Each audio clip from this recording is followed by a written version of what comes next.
The New Orleans class is hardly unknown. Out of all of the ships seen in the wreckage following the Battle of Wolf 359, it is probably the ship which has had the most attention and fan love showed to it. The similarly awesome-looking Challenger class, by contrast, has had a much more varied fan reaction and received nowhere near the same attention from fans. Although look at it, it's great, and I will die on this hill. Regardless, just because the New Orleans is fairly well known compared to things like Springfield or various Excelsior design study models, does not mean that the ship itself is as appreciated as I feel that it should be. And hopefully by the end of this video you will agree to some degree and appreciate the New Orleans a little bit more. So first off, what exactly is the New Orleans? Well, New Orleans is a class of frigate which served with Starfleet starting in the middle of the 24th century. The ship had many features in common with the larger Galaxy class, which it also shared a similar design language with, alongside several other classes introduced during the same period. New Orleans was intended to replace many of the aged ships which made up Starfleet during the period. Differentiating her from her stablemates, such as Galaxy and Nebula, New Orleans featured a trio of multi-mission pods which could be outfitted to fulfill a number of different functions, from cargo carrying to photon torpedo launchers and large detached magazines. The ship had much in common with the other vessels launched in the period, as mentioned, and proved itself to be a reliable, sturdy, and overall well-designed model of ship, ideally suited for the environment of the mid-24th century Federation. Now that we have established what New Orleans is, let's go over why I feel that it's underappreciated. This feeling stems from the lack of attention that the ship gets in canon after pretty early TNG.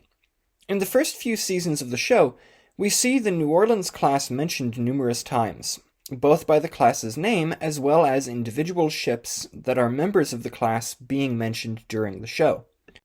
And then, we see a destroyed model of the ship in the aftermath of the Battle of Wolf 359, again mentioned by name. This battle would prove to be something of a high point for the ship, as afterwards I can't think of a single example of a New Orleans class in any of the Trek which followed Wolf 359. We do see during later TNG several design iterations of the Nebula class, and in DS9 we can see the Akira class throughout the Dominion War.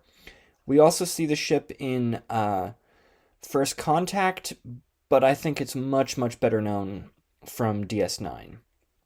And this is a design which fulfills many of the same roles, and is similar in size overall to New Orleans.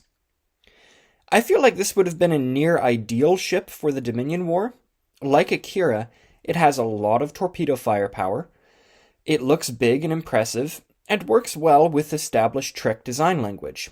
If I had to guess as to why we didn't see this ship in DS9, I would assume the showrunners didn't want people getting confused and thinking the New Orleans class was the Enterprise D, or potentially that they wanted some new design to differentiate the show from TNG.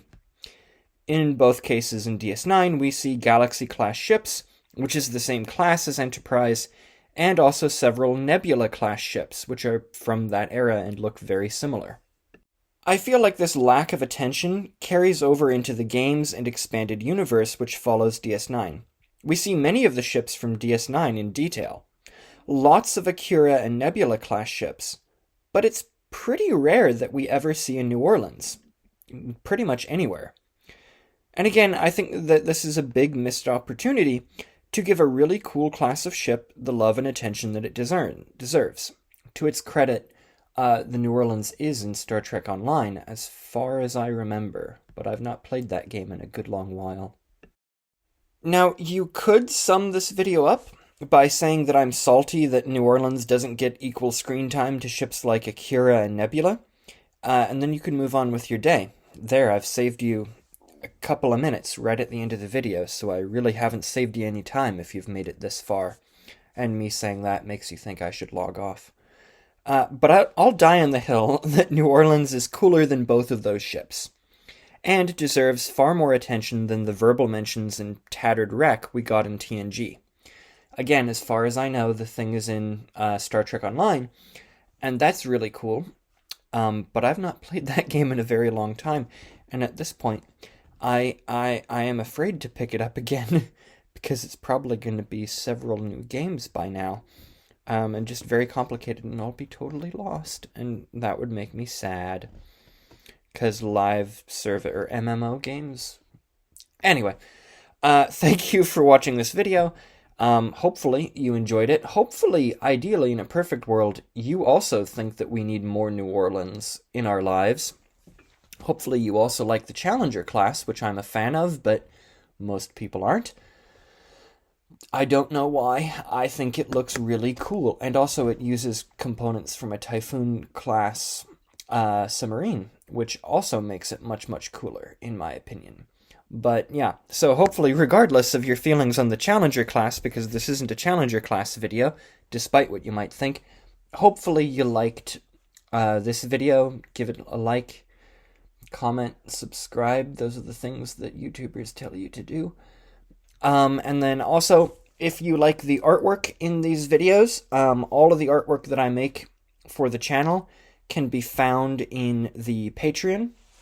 So if you go down to the Patreon, which is linked in the description, you can get pretty much every picture I've ever made for the show channel for free there. So just feel free to do that. You can also get access to videos a day early. That's something else that you get over there, and you can do other things on the Patreon for what I feel is a reasonable price. But you, as somebody potentially looking to give me money every month, might not agree, but it's like $1 US. So that's like the globally accepted fine amount of money if you're going to do something on the internet, I think. Could be wrong. Your mileage may vary. If it is, then give me more money on Patreon. And tell me that $1 a month is a waste. I don't know. I'm ending this now.